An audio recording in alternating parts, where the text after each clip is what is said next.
On behalf of the Professional Baseball Strength and Conditioning Coaches Society, I'd like to welcome you to the PBSCCS Podcast. I'm your host, Chris Messina.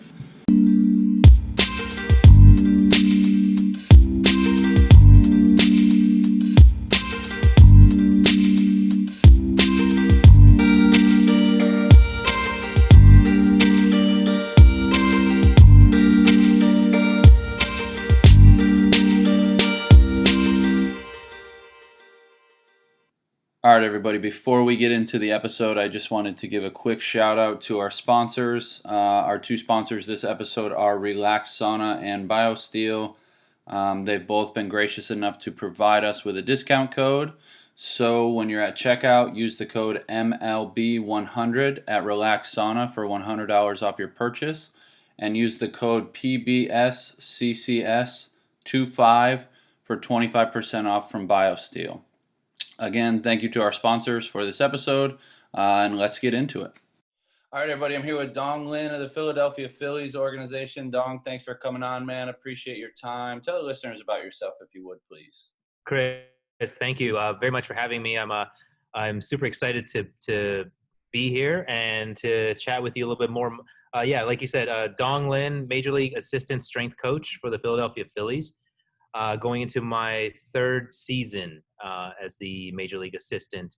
I've only known one organization, Phillies, since 2005, so I'm entering my 16th season, and I've spent 9 of them, or going into it, 9 at the Major League level.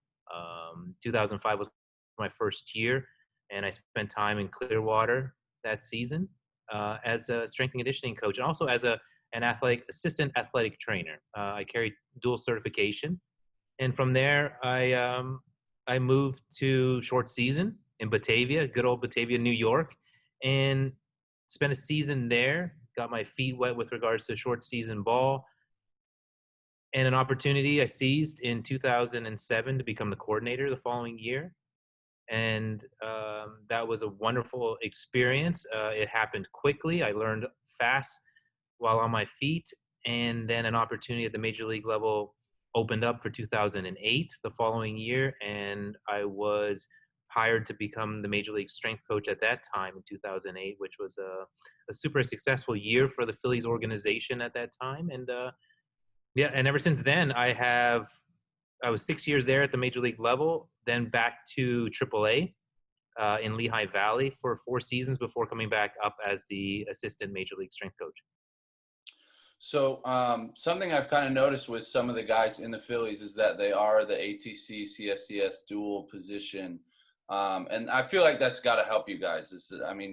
Being able to at least converse with the ATCs that are there and maybe help them out with some things. I know, like, for our organization, we have 2 ATCs and a strength coach at each level. But I know a lot of other places don't do that. So I'm sure that probably helps you guys with your relationships with the actual ATCs at the affiliates. Yes. Yeah, no, I believe it does. And just have common language to understanding, where they're coming from an athletic training side and what they're trying to achieve when working with the athletes, and having commonality with regards to what they're doing and then how we can help out and complement that from a weight room standpoint. I believe is beneficial, and vice versa. What we're trying to do in the strength and conditioning world, and the more they're in tune with what we do, if it's Olympic lifts or if it's plyometrics or whatever it may be, there's some understanding of what we're trying to achieve. I think it helps both departments to be able to speak that common language. So yeah, the Phillies have strived to kind of be in that direction with regards to hiring dual certifieds. Nowadays, you kind of notice that it's difficult to find individuals of that that carry both those credentials, and by no means you need to have it. I think it certainly has helped our organization, but we do value, of course, just, if you want to call it, pure strength and conditioning coaches. Yeah, I feel like one of the things, if I could really go back in time and do it a little bit differently, was try to work more towards like that ATC in undergrad, just because I think it does make you more valuable to have both. And I think we're all in the position we are because of the path we took, and I don't know if I would change anything. But if there was one thing that I could go back on, it might be like pushing that ATC a little bit harder in my undergrad so that I did have both certifications. I think it, like I said, just makes you more valuable in the organization, and being able to speak that common language is always going to be a good thing. Yeah, and you hit it right on the spot with regards to just knowing. I think the more information you can gather, whether it's another credential or another a degree with regards to a specialty, it's just going to help you with your strength and conditioning realm. Like me as a strength coach, when I program for somebody, if it's a tissue prep routine that I have to be cognizant of, I have to be mindful of the fact that he might have a injury history along with these type of deficits and asymmetries, and how does that impact somebody who's got this pre-existing issue with that he's complained about to or shared with our athletic training staff. So I will gear like a tissue prep individualized program to answer those, kind of like to correct those problems if I can in any way possible. And yeah, at the end of the day, we all work together, both departments, and trying to manage our athletes, daily complaints, in a sense, not in a negative way, just what they might present with that day from previous performance or days before. And we just want them to be able to step back on the field and produce and participate. So having that, just sharing that information and having that common knowledge, I think it certainly helps a lot. Yeah, definitely. So you've been around for quite a while, and I actually have family in the Batavia area, so I know Batavia. So you may not have your best baseball story from Batavia. I'm sure you do have good ones, but I do want to know what your best professional baseball story is. Oh yeah, you know what? Now that it's funny that you just mentioned the Batavia story, or just being in Batavia, and one of the funny stories I could tell you, it does come from there, and maybe I will share it with you real quick, and then go back to the one that I was going to share. The Batavia story is real funny. We were on the bus ride and we're riding back from the road, and we happened to put on the movie Summer Catch with Freddie Prinze Jr.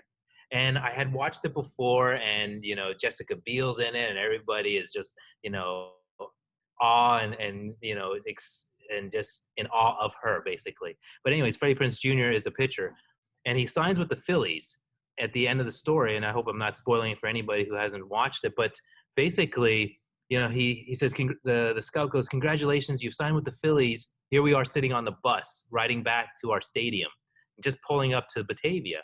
"Congratulations," says the scout, and he says, "You're going to be a Batavia muck dog." And so it's just like, it was perfect, like, timing. We are pulling up to our own stadium in Batavia, and here it is, Freddie Prinze Jr. signs with the Batavia Muck Dogs to go. And so, of course, the whole bus just blurts out laughing. And that, you know what? I'm glad you mentioned that, because it was just a great moment. And it's one of those things that you get to share with your fellow athletes, teammates, coaches, and it's just like, that's the behind the scenes side of baseball that not a lot of people get to experience, that is very special, special to me or for me. And I'm sure you have stories to share yourself.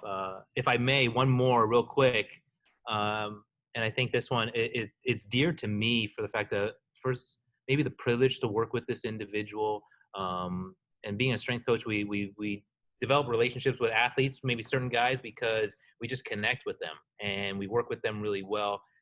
2010, I had a chance to work with Roy Halladay, who is and Donovan Santos and Chris Joyner can speak from the Blue Jays, can speak so much further on their experiences with him. But this person, so I call it the 5 a.m. club. He would be ready to go in the weight room during spring training at 5 a.m. And ready to work. He, at that time, I was young. I was on my third year in the major leagues, and here is this ominous figure that's won a Cy Young in the AL. He's coming over to the Phillies, and he comes with a program, a binder, thick. Everything's recorded, and I'm just trying to understand why this guy is doing this stuff at 5 a.m. nobody else has. I've from the start in 2005 until 2010, no one has trained at 5 a.m.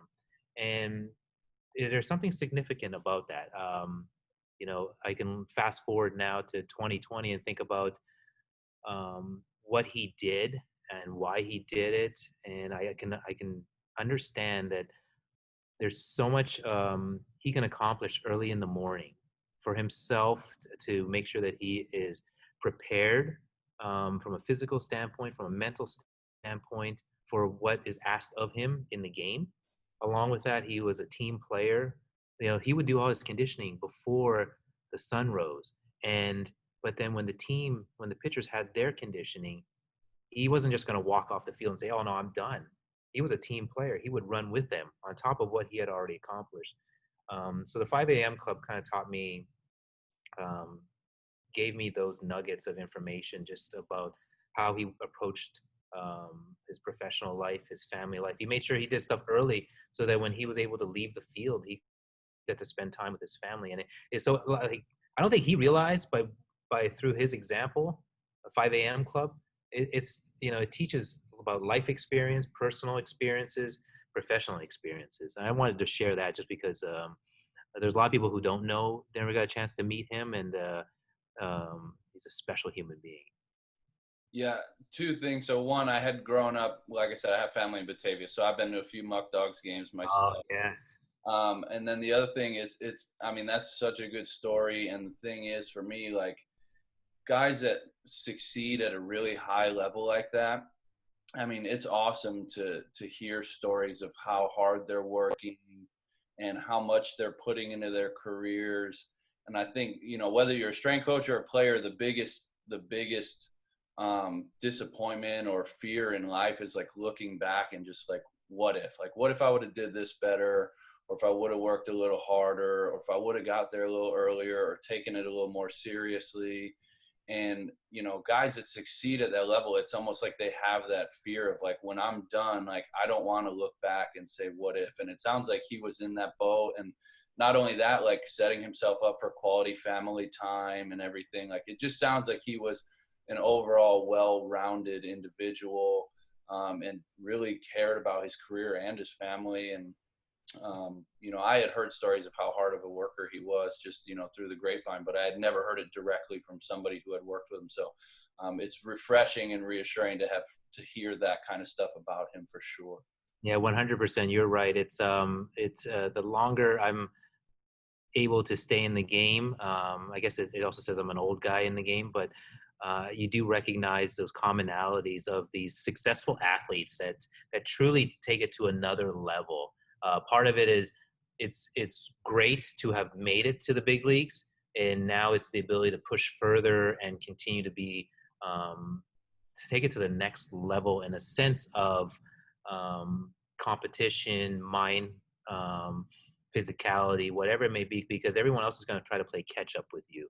And in order for you to stay ahead of the game, or ahead of that pack, you have to push further. And I noticed that in a lot of these athletes who have 10 plus, more like 15 years in the major leagues, and they are in pristine shape in regards to just like mind and physical.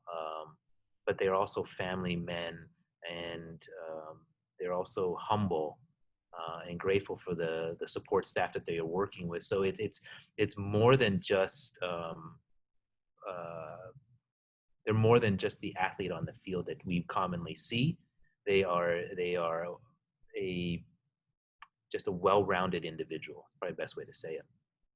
Yeah, that's honestly one of the best parts about this job, and one of the most like overlooked, underappreciated things is like, we get to watch them on the field compete at the highest level of this game. And like, for them, they're just in their natural environment, but we get to know the man as well outside of the game. And we get to know their work habits, and we get to know their family, and we get to know what kind of person they are and how they were raised and all of that stuff. And, you build really solid relationships, and, you have a player, and then 5 years later they text you just to say what's up, or, and you're like, man, I really like, this is a really awesome part of this that like maybe some people don't really understand, because they just see the game and they see the guy on the field. And they see the competitor. Well, we get to see him off the field doing his other stuff and all the prep that goes into him being prepared to play at his highest level on the field. So it's a cool part of the job for sure. Very, very much so. Very much so.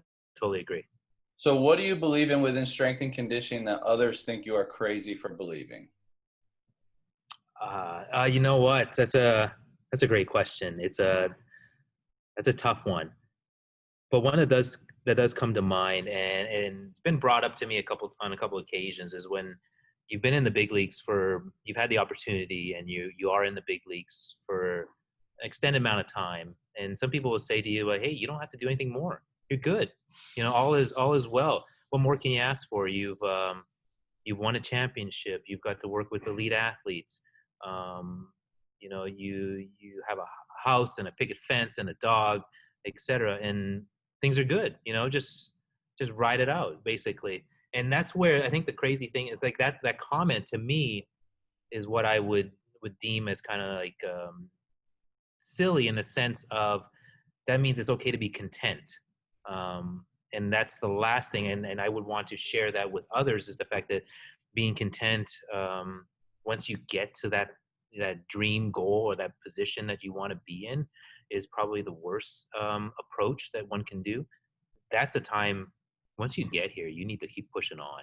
Just like, and you need to recognize where you're at and accomplish what you need to get accomplished. But then you also have to look at, moving ahead. What do I want to stand for? What's my impact going to be 3 years, 5 years, 10 years? If I'm able to be there that long, what am I going to be able to do for the organization?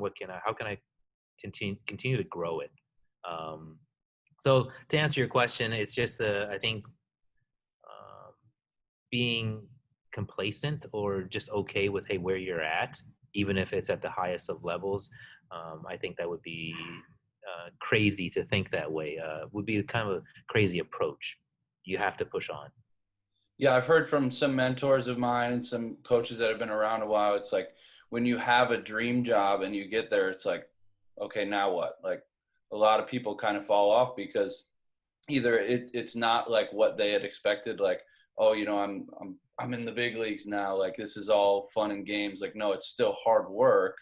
And so they've always said, like, it's not an end goal. It's just the next goal. Like, for a guy like myself in the minor leagues, my end goal is not the big leagues. It's just my next goal, and when I get there, I'll reevaluate my situation. I'm still going to, do all my work hard, whatever it is, and then find my next goal. I don't know if there really ever is an end goal. It's like when you start lifting and you look in the mirror, you're like, I look pretty good. And then you never, ever look as good as you want to, right? Like, Right. Right. You could be absolutely shredded. You could be lifting, oh, my deadlift is 600. Well, how do I get to 700? How do I get to 800? And I think those people that stay hungry like that and just keep setting next goals, and then, they hit that goal and they set a new one, those are the ones that are really like pushing the field forward, pushing themselves, and really pushing everybody around them just to get better constantly.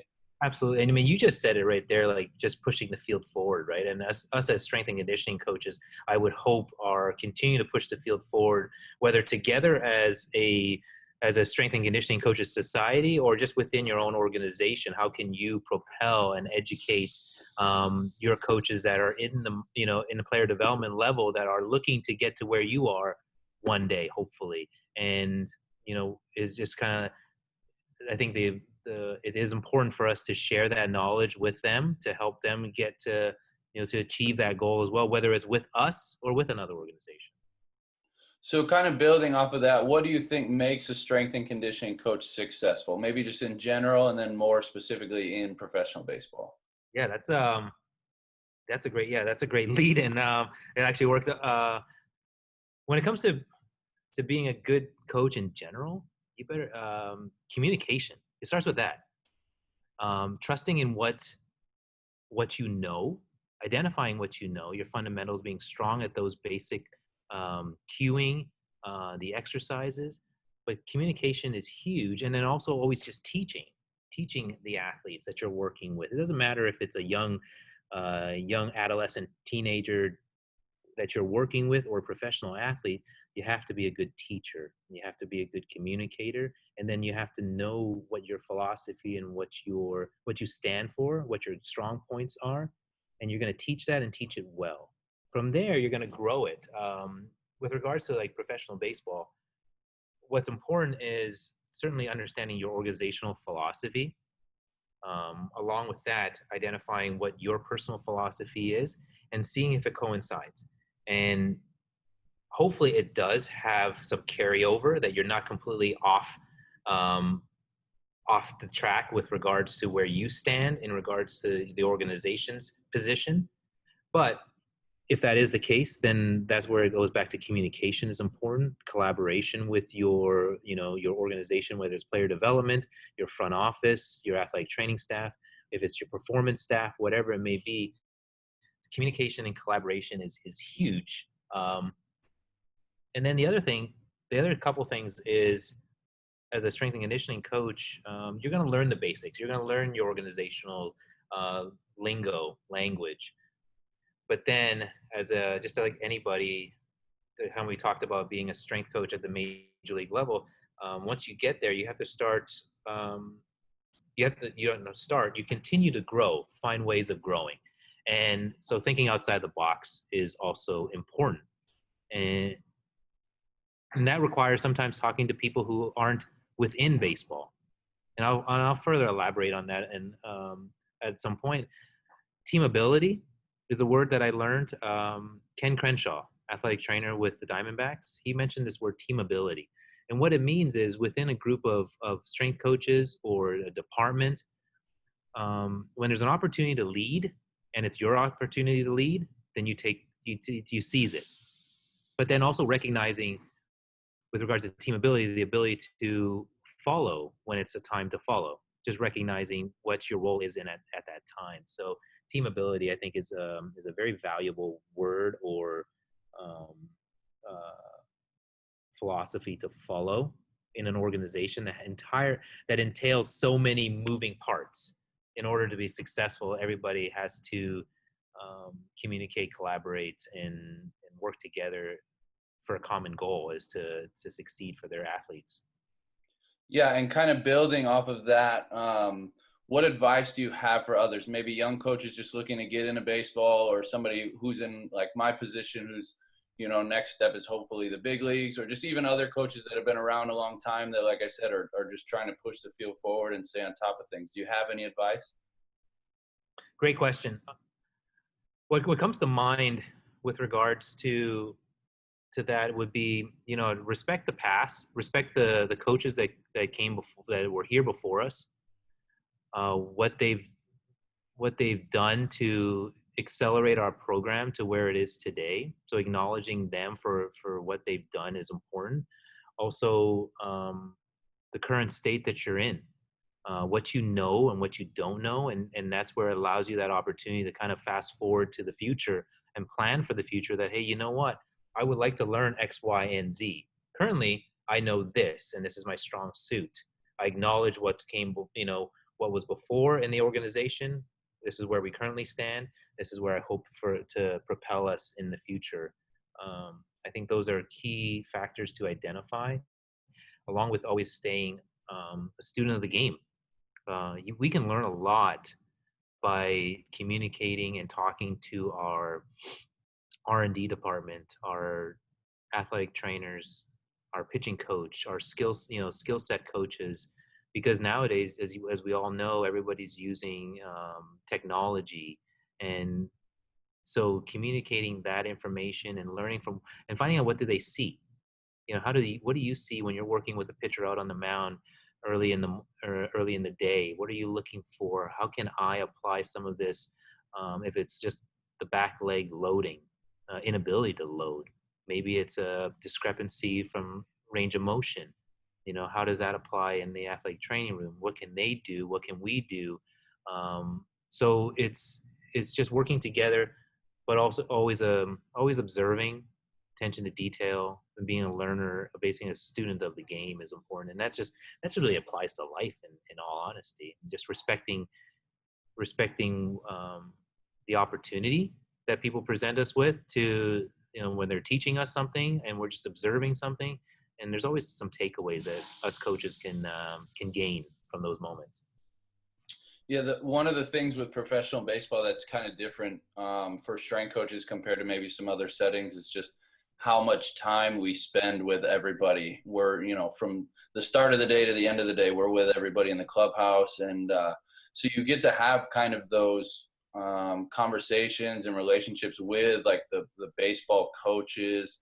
And the game kind of seems to be going that way anyways, where like coaches are valuing strength coaches more.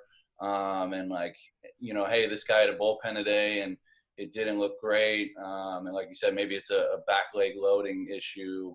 Can we take a look at his screen and maybe give him some exercises to work in the weight room? And I think just the collaboration and having a similar language throughout is becoming kind of a big thing in baseball. And it's awesome that, we get to kind of collaborate with the coaches and the coaches collab with us. And it's all in the name of just making the player better and giving them the best chance to succeed. So there are some people who are kind of hesitant and like, stay in your lane. And I get it. Like, obviously we're not pitching coaches and we're not pretending to be pitching coaches, right. But we can definitely collaborate with those coaches to kind of help the player get to where we want them to be. Right. Like I said, we both want the same thing. We just want the pitcher to do well out on the mound. Nobody wants to send a pitcher out and be like, man, I really hope he gets his shit kicked in today. Like, nobody's saying that, what I mean? We're all like, I hope this guy goes out and absolutely shoves today. How can I help him? And how can the pitching coach and how can the ATC help? And like I said, I think baseball's kind of moving towards that collaborative approach. And so, like you said, you can learn from anybody in the clubhouse, and we spend so much time with them that honestly, it's hard not to have those opportunities. Like if you go a full day without talking to your pitching coach, like you were there for what, 12, 13 hours at the ballpark and you didn't talk to the pitching coach once, like that's crazy. Right. And and they know how, we use a pitching coach, for example, they know how important, or I believe they recognize how important it is from a strength and conditioning standpoint that, if they're trying to work on something out on the mound, whether it's to raise their arm higher or have a better drive, stride length longer, whatever it may be, there's an opportunity for them to talk with us, and we can help them achieve that too. And along with, we're trying to prevent injuries at the same time, improve performance. But it's, like you said, it's trending that way where we're the importance of talking to one another and learning from each other. It's not just talking, but actually learning to what you see, how can I help, and vice versa. How can they help?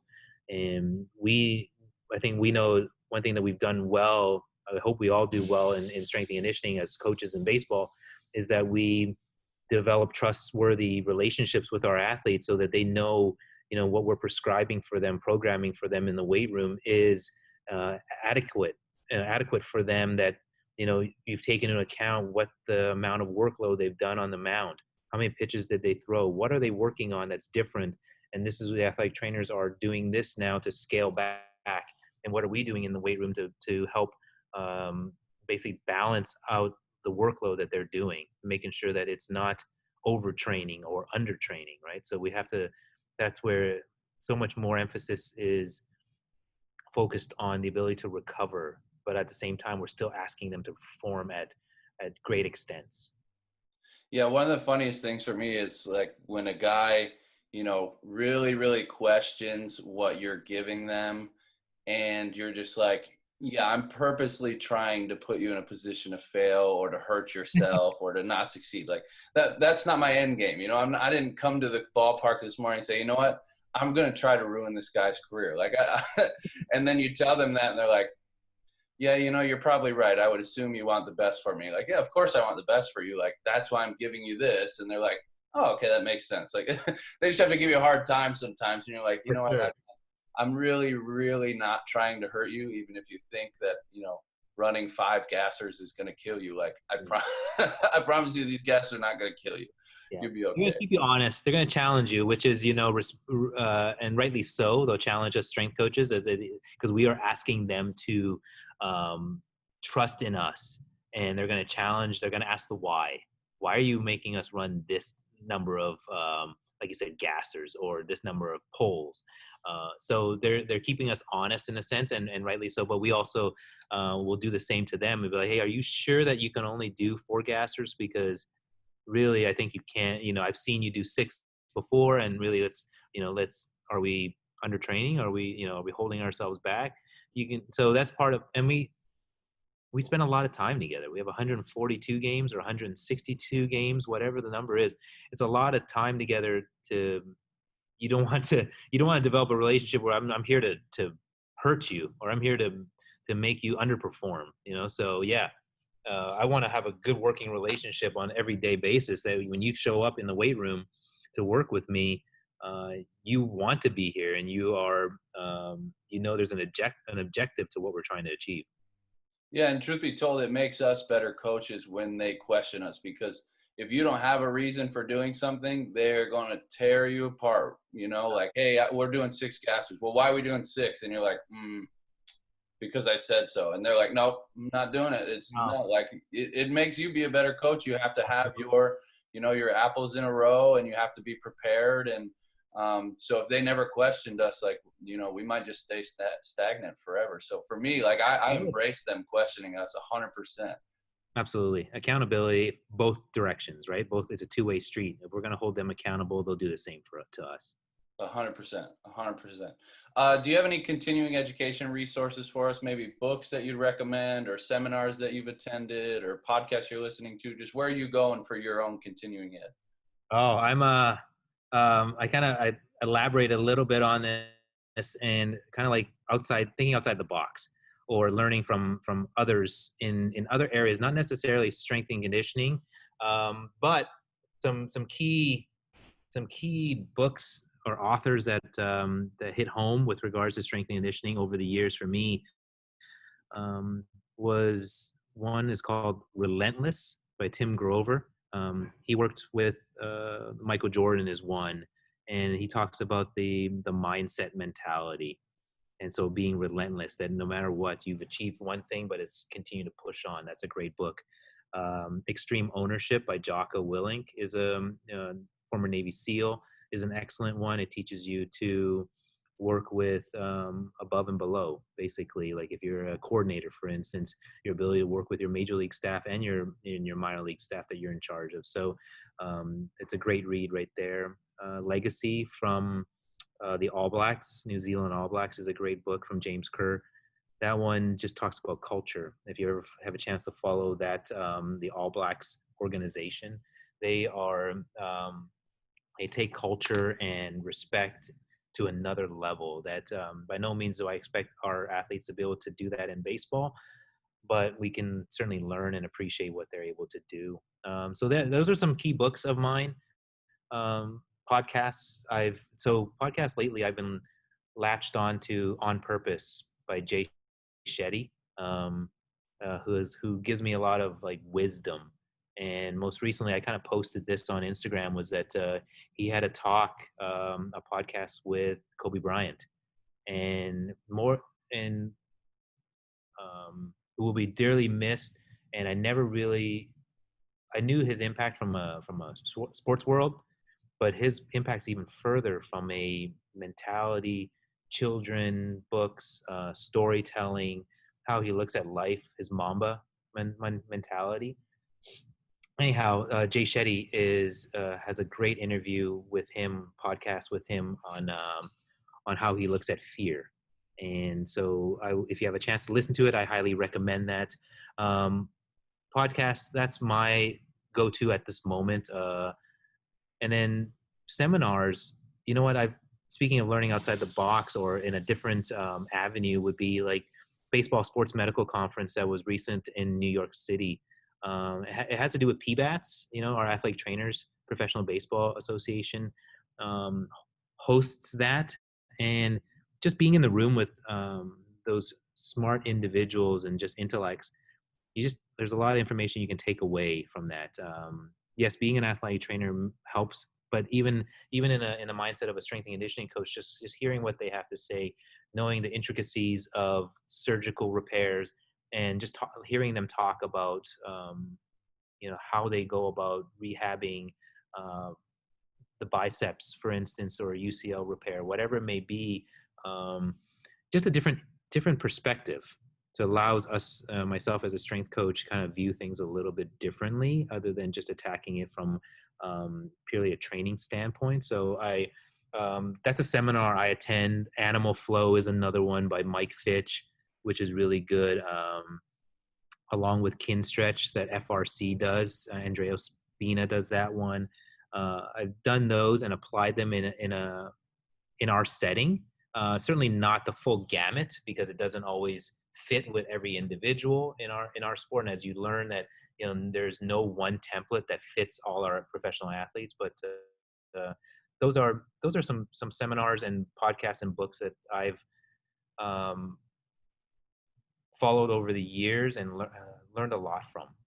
So they're very valuable to me. I love the idea of the seminars there. And just like you said, there is no one template. So if you have, 10 tools in the toolbox, you can only go to 10. But if you have 20, then you have, double the tools to get the job done. And so for me, I think that's awesome that you're learning from people outside of just true strength and conditioning. Like I did an FRC, FRA this off season, and just it kind of opened my eyes to like there are other ways to accomplish things other than just always hitting the barbell or always hitting the dumbbells or always doing this. Like you're going to have a guy and maybe they come from another org and they've done, something in the other org and they're like, hey, I used to do this. What do you think about this? And either you know about it and you can speak on it or you don't. And if you don't, you say, oh, let me do a little research. I'll get back to you. But, if it's part of your routine, then obviously it's helped you because you're at a high level. And so I think just being able to educate yourself on outside of just the traditional strength and conditioning practices is great. 100%. Yeah. I mean, it's like you said, it's helpful. It's helpful, but at the same time, we don't want to disregard the importance of knowing like how to Olympic lift or how to squat properly and kettlebell swing, for instance. So, those are, like you said, they're all tools that we can utilize, and knowing what our foundational moves are, hinging, squatting, loaded carries, whatever it may be, you still want to be great at those too, along with having the ability to kind of speak another language in regards to training, because there's so much out there. Of course, man. Yeah, for me, I'm a barbell guy. Anybody that's listening to this podcast knows I'm a big time barbell guy. And, but just taking some of the things from the FRC have really helped improve my barbell lifts for myself. Mm-hmm.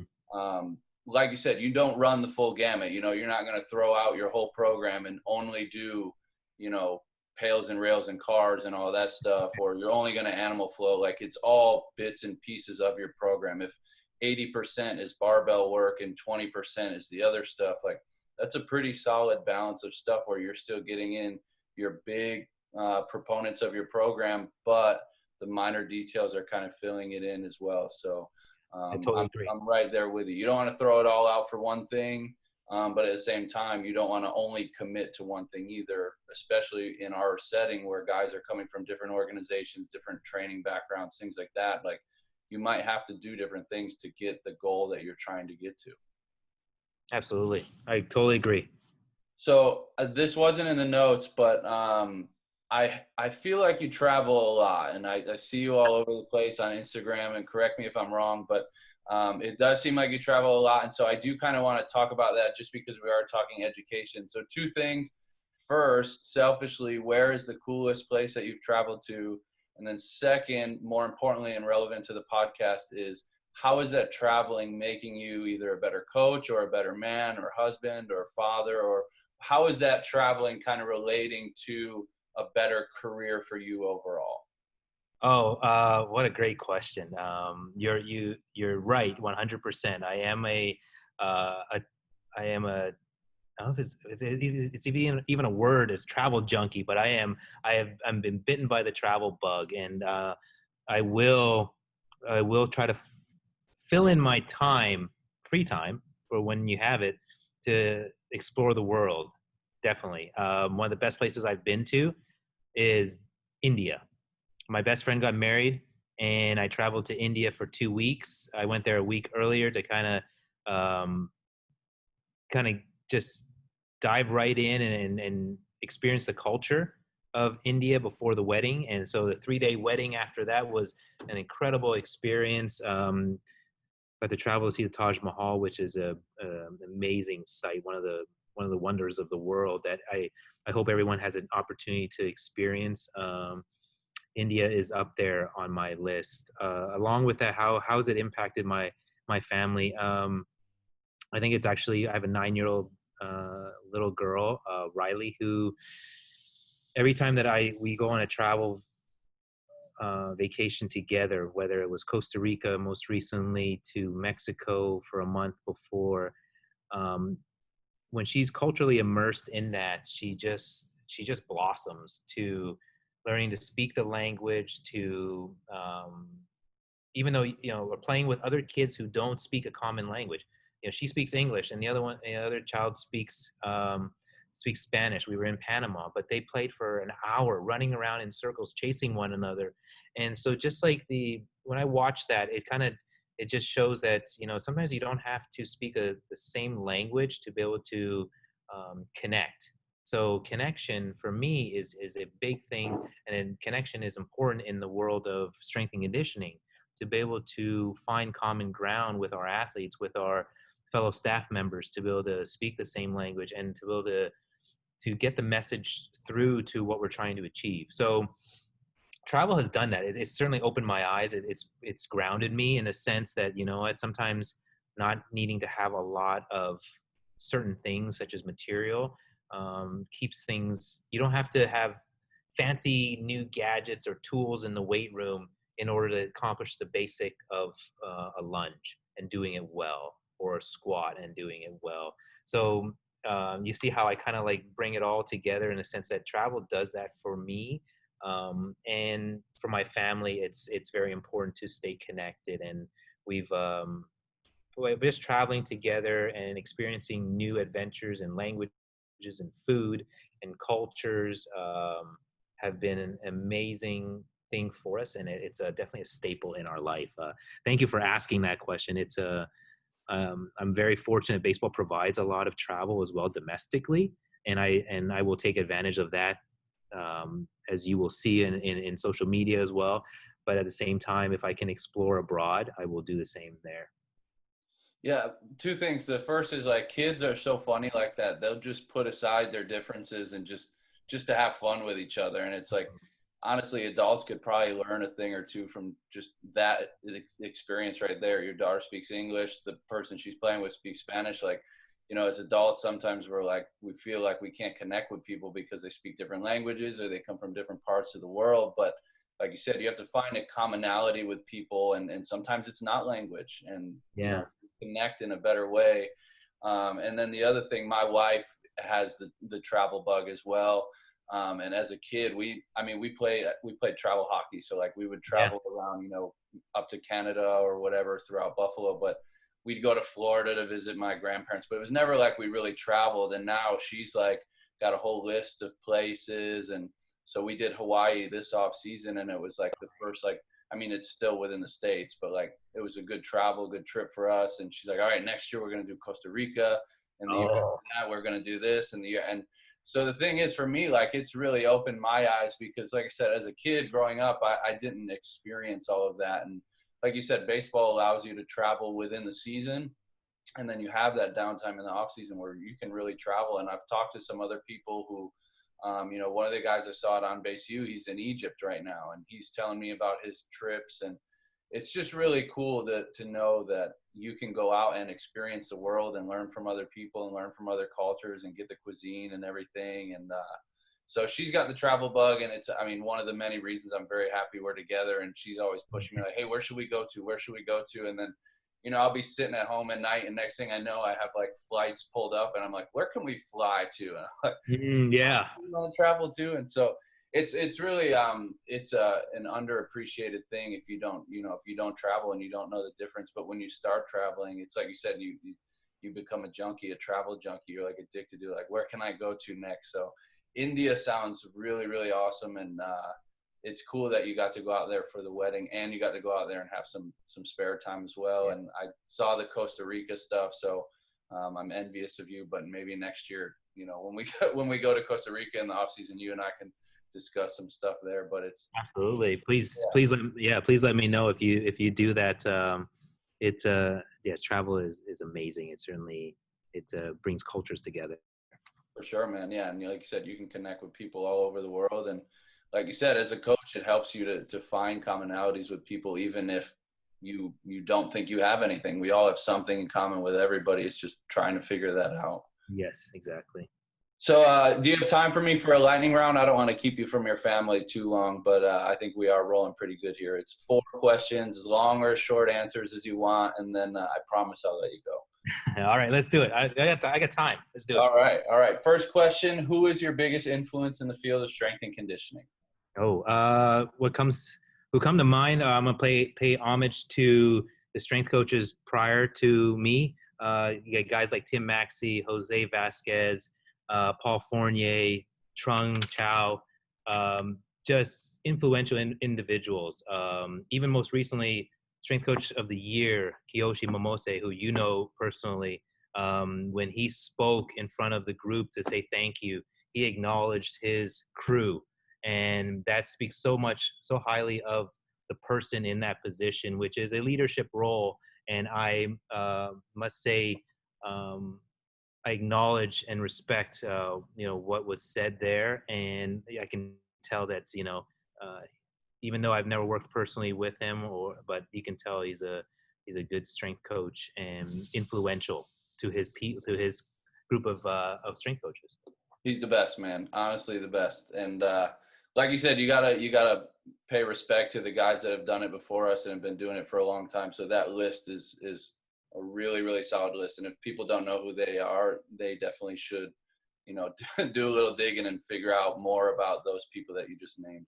Just reach out to them, and they're just great individuals that have so much knowledge and information. And the thing is that they've kept up with the times when it's changed. You go from the old days or the traditional lifts to the new with technology, etc. So they've kept up with it. So reach out to them. They're valuable resources for all strength coaches. Couldn't agree more. One piece of equipment to train with, what would it be? It's got to be the kettlebell. It's so versatile. You can do so much with it. We've gone as far as taking. I guess I've already started it. I'm going to finish it. Borrowed the kettlebell in Miami and taken it back to the hotel and done a beach workout with the boys, not the players, just the staff. And we've done some beach workouts. But we returned the kettlebell. We returned the kettlebell. So, but yeah, it's just a versatile piece of equipment that you can do so much with it. And yeah, that's the one for sure. Biggest accomplishment professionally and or personally? Professionally would have to be, I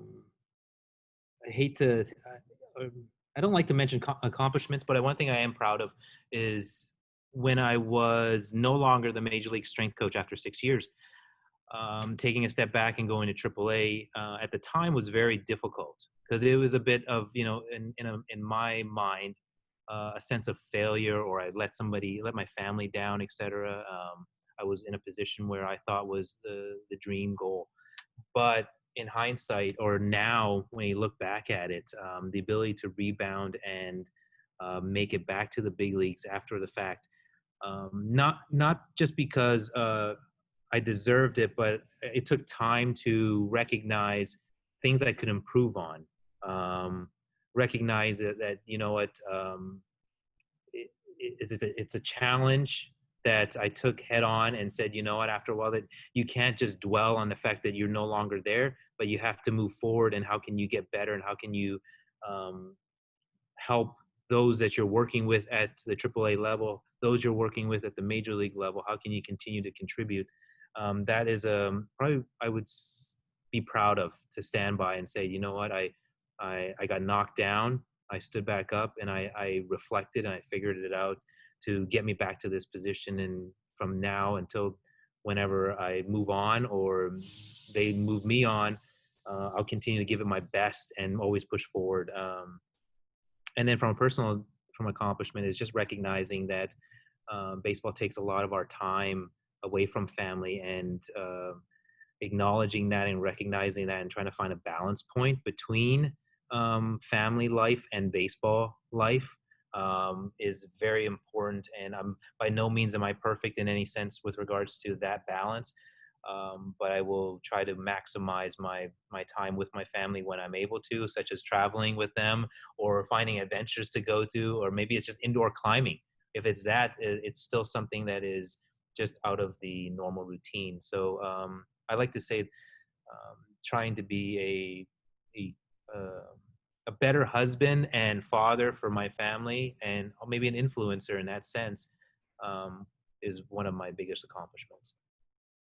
Yeah, and kudos to you with the, rebounding and getting back to the big leagues. There's a lot of times where maybe somebody in that situation or a similar situation where they think they should get a job and somebody else gets it could just be bitter and just, shut it down and, well, they don't like me. This is unfair, whatever. But, being able to take a step back and really think about, hey, if I improve on this, it'll get me back there someday, and just keep pushing to get back to there. I mean, that speaks volumes of your character and what you do. And it's, it's very easy to fall into that trap of just being bitter and, well, they put me in AAA. This is a demotion. This is dumb. Like, I don't want to be here.